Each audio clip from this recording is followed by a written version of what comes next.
Quelle différence entre le secret professionnel et le devoir de discrétion?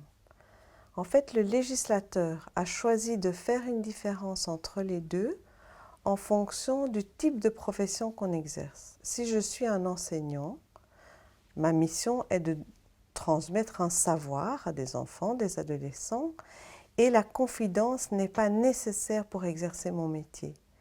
C'est vrai que l'enseignant va recevoir des confidences des enfants, c'est évident. Il les connaît bien, les enfants vont se tourner vers lui. Mais dans son rôle d'enseignant, il n'est pas dans un rôle d'aide directement comme d'autres professionnels le sont.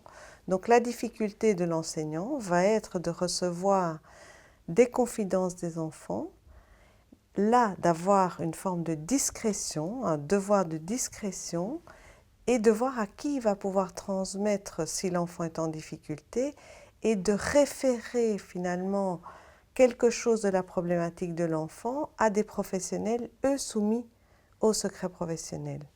Donc la grosse différence, c'est que ce soit un assistant social, un psychologue, un médecin, ne pourra recevoir des confidences que parce qu'il garantit le secret professionnel et qu'effectivement, il ne pourra partager ces informations avec d'autres que si préalablement il en a discuté avec le patient et puis il va évaluer la situation.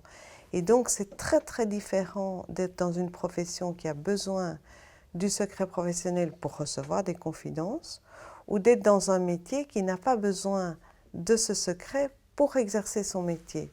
Mais la frontière peut être un petit peu difficile à cerner. Et donc, si on a la moindre question par rapport à ça, il faut vraiment s'en référer à des personnes qui connaissent toutes ces questions autour du secret professionnel.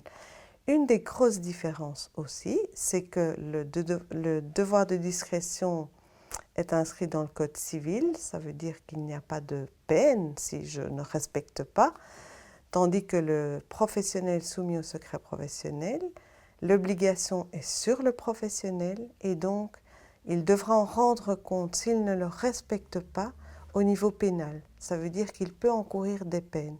Et c'est ce qui explique parfois la difficulté de collaborer entre des personnes non soumises au secret professionnel, un enseignant, une aide familiale, et des personnes soumises au secret. À ce moment-là, c'est important d'en discuter avant de partager des confidences soumises par le secret.